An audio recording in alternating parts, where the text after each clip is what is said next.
இந்த வருஷம் March 7 next Alexander Graham Bell day அப்படின்னு சொல்லிட்டு இன்னைக்கு கனடா பயங்கரமா செலிப்ரேட் பண்றாங்கப்பா. கிரஹாம் பெல் அப்படின்னு சொன்னோடனே நமக்கு எல்லாம் தெரிஞ்சிடும், நம்ம ஃபோன் அடிக்கிற பெல் எல்லாத்துக்கும் காரணம் தான் ஃபோனை கண்டுபிடிச்சவர் அவர் தான்ப்பா. இவர் வந்து பார்த்தீங்கன்னா 1870 1882 இடைப்பட்ட காலத்தில் ரொம்பவுமே புகழ்பெற்ற ஒரு பர்சனாக இருந்தார். ஸ்காட்லாந்தில் பிறந்தவர் தான் இவர்.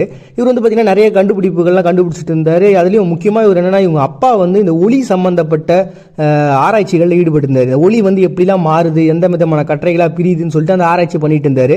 இவர் சின்ன பையன் இருந்ததுலேருந்து அவங்க அப்பா பண்றதை பார்த்து பயங்கர இம்ப்ரெஸ் ஆகி நானும் சேர்ந்து ஒர்க் பண்றேன்னு சொல்லிட்டு அவங்களோட சேர்ந்து ஒர்க் பண்ணிட்டே இருக்காரு. ஒரு கட்டத்தில் இவங்க எல்லாருமே பார்த்தீங்கன்னா அங்கேருந்து அப்படியே ஜெர்மனுக்கு வந்து இடம் பெயர்ந்து போறாங்க. அப்போ ஜெர்மனில் பார்த்தீங்கன்னா இவர் தனியாக ஒரு விஷயங்களை கண்டுபிடிக்க ஆரம்பிக்கிறார். அதாவது ஹார்மோனி டெலிகிராஃப் அப்படின்னு சொல்லிட்டு, அதாவது எதுக்காக இதை உருவாக்குனாங்கன்னா, அந்த ஒளி எப்படிலாம் மாறுது, அதனுடைய அலைவரிசைகள் எப்படிப்பட்டதா இருக்கு அப்படின்றத கண்டுபிடிச்சா உருவாக்க போய் கடைசியில் பார்த்தீங்கன்னா அது டெலிஃபோனாக மாறி போச்சு. ஸோ இப்படி அந்த டெலிஃபோனை கண்டுபிடிச்சி ஒரு மிகப்பெரிய சந்தோஷத்தில் அவர் 1876